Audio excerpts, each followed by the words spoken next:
Hello, everybody, and welcome back to our self-care experiencing. I want to quickly address the previous videos that I've made, and then we'll move into our topic, which is going to be the right purpose of the mind, essentially. So, the videos that I've made previous, this one and the new chapter, are kind of um, a lot larger concepts, but kind of being put together in a more refined way. So, it can cause the question, well, what do these things have to do with self-care? As the previous things were a lot more kind of applicable to self-care very easily. And the reason behind this is the fact that if we can establish kind of the right use of the human being or person, then we can make it easier for people to kind of live that way.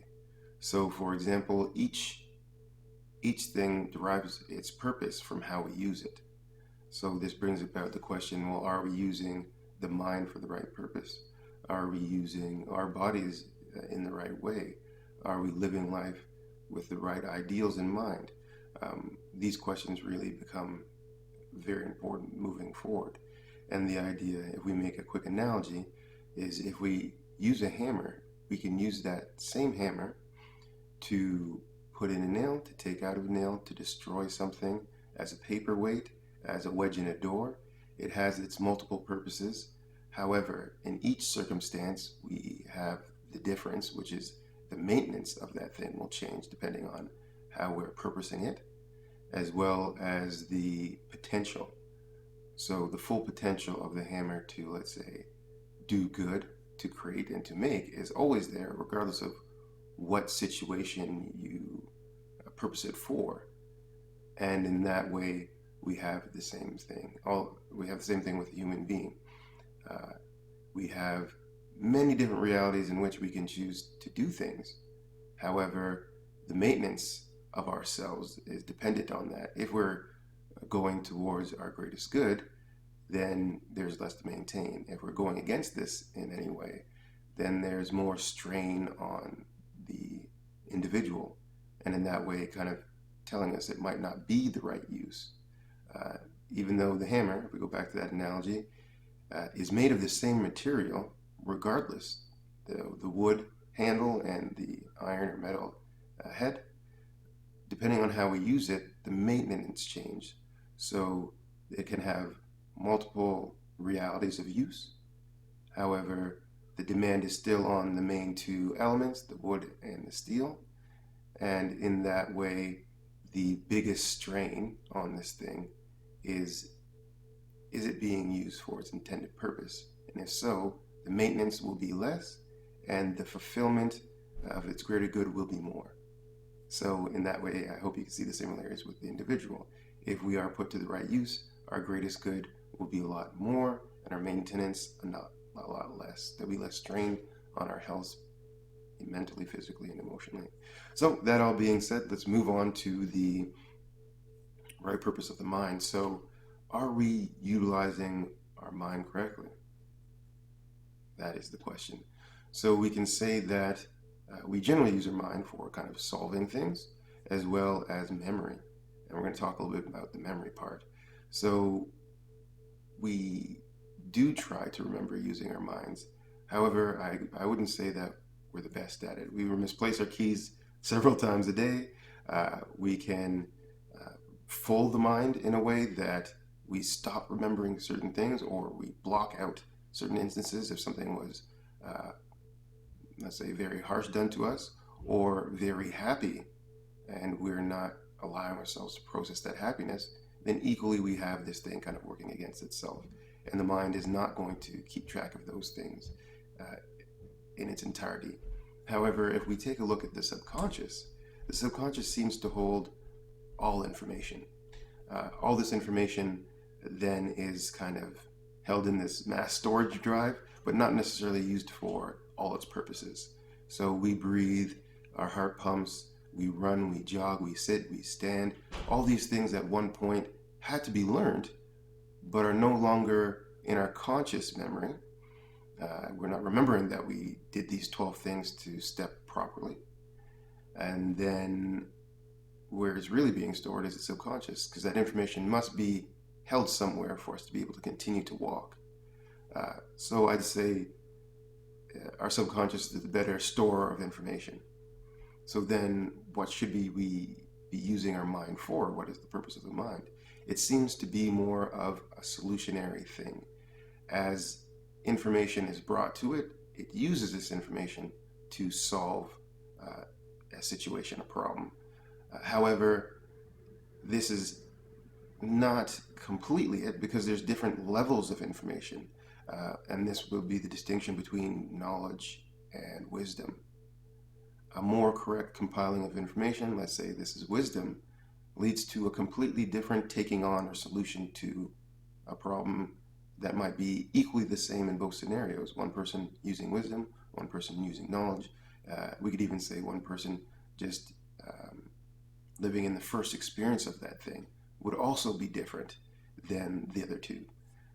I talk a little bit more about that on the cycle of knowledge. But moving past that point, so we can see that the mind is not particularly the complete solution to each problem, and it has levels of growth, and this way something must be kind of steering the growth of the mind. Now we do know that emotions are in the subconscious, and those things kind of give higher priority to different information. So the brain will now resonate with the more, let's say, sharply felt things, and therefore build more of a reality or more of a story behind those things. Often then we put our emotion to, let's say, the physical world, changing its actual thing. So an apple is only an apple unless when I was younger, my grandma forced me to eat apples, and I didn't like her, so then I don't like the apple. So now when I look at apples, I refuse to eat them. This is putting a whole bunch of emotional information into that, but the apple is the apple, and whether we like it or not, it will grow. So we have that. That also being said, then what if outside the emotions kind of making things more sharp, and that's based on our personal experience, is there something else giving more information or selecting from the subconscious different things to also bring to our attention? And is it doing it in the opposite way, let's say, of the emotions? If the emotions are sharp, immediate information, is there something giving us a way of highlighting things in a more relaxed way of doing so, with less kind of powerful energy, more with a calm energy?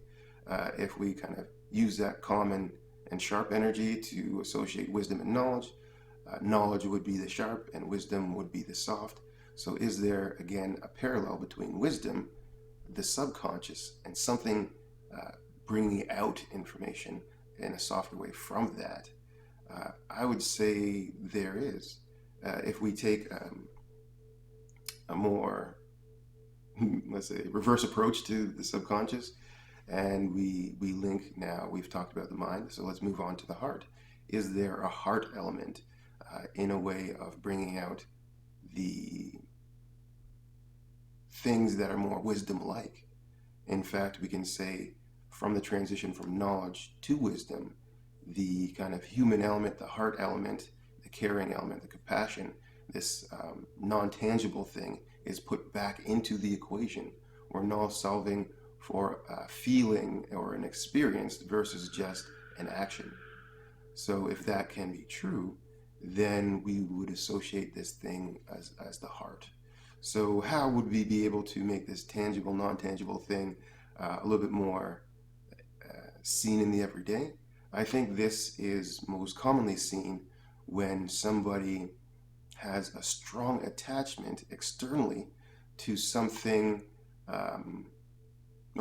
period.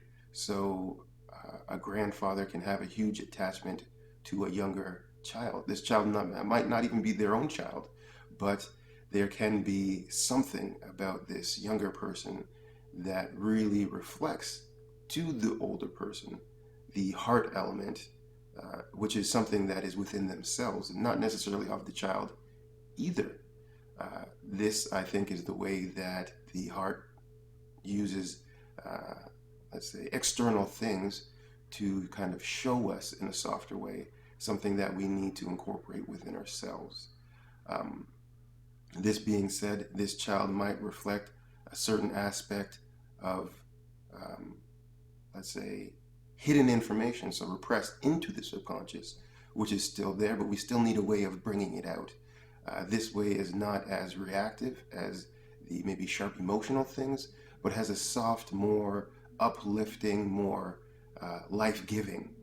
You can see that then in this heart element, the person will become more a complete version of themselves. If there's somebody who's normally more stubborn and restricted in their way of doing things, living life, this thing might create a way of being softer, this way of being less rigid, more open to new things.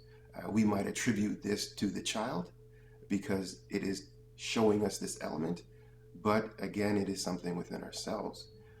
It might be calling us in this way of kind of symbolism, the subconscious showing the mind in the way of symbolism, which is an external thing that can happen. We have this additional power to the child, and this might be telling that older person to start living life again, that they are too stuck, that there are more things that they can contribute to the world if they become more childlike. As you can see now, this wisdom style of thing, the heart element, has multiple realities in which it will change that individual. And although it might be echoing one sharply, or more sharply, thing of change for that individual, which is generally going to be in a restorative manner, bringing back more of the completeness of oneself, then we have another echo. Well, if they become less resistant to new things, then they can be more happy. Well, maybe they'll let go of old things that were causing unhappiness. Or maybe they'll start to see the world differently because they're now having new experiences. Maybe these new experiences allow them to be more kind to their family, the younger people that were looking up to them. Maybe in being kind to this younger generation, their children, they can see the faults that they had before and now can start working on repairing that relationship because they're not being stubborn or hard-headed about something.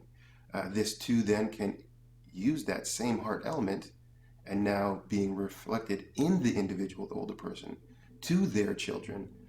Their children now can forgive their older parent and see that they are human too and can make mistakes, and therefore this creates a chain reaction of the heart element moving through the environment of that person, first externally being reflected internally, then internally being reflected externally, and we have that passing on of this heart element.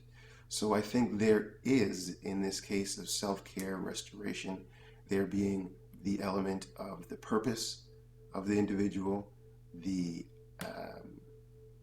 material that the person's made up of, the actual physical reality of things, and then the maintenance of those things. And when we bring them all together, we get a restoration style thing, knowing the three elements contributing to the outcome, and therefore being able to create an experience or environment where this external thing can be put internal and then go through the process of kind of repurposing that individual for more of their full fulfillment of life, full fulfillment of self, and then feeling more as a contributing factor to society and the things around them. So this is my kind of re-explanation of an older concept, put in a more full way.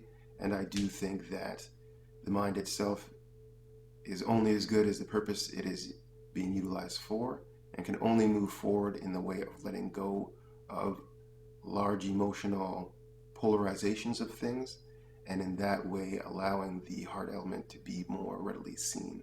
In a scenario, there is how a person acts, there are the reasons the person acts that way, and there's the compassion that restores the situation to its normalcy, and in that way allowing that person to become more themselves and to let go of their polarizations. So hopefully that clarifies things and adds a secondary element for you to go and explore and to use in your life and to see a little bit more appropriately the reality that is around us. Thank you very much for listening, and have a great day.